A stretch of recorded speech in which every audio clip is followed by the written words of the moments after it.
Let's go, everyone. We are back again with another one of these CeraVe Moisturizing Creams. Brand new. Just got this. I know last time, in my first video of this, there was a lot of controversy over the new seal that I opened. So a lot of people going like, hey, I ordered this. There was no seal. What's up with that? Is this fraudulent or what? So here's another one. Let's see. All right. Is there a protective seal?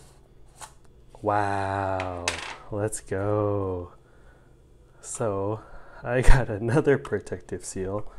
I know a lot of you guys are saying yours still don't have the seal, but mine does again, and this is a new one. So if you want to know where I got this from, I'll drop a link in the description so you guys can order from the same place I got this from. So yeah, I got it from Amazon, and the link I will have in the description, so you can make sure that your CeraVe moisturizing cream was not tampered with, brand new with the security seal, ultra safe.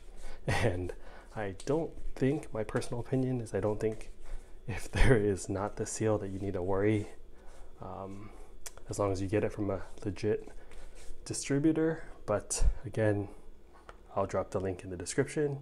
Hope you're all doing well. Hope you're all staying moisturized, and talk to you next time. I'll do a part 3 once I finish this bottle for you guys. All right, later guys. Bye.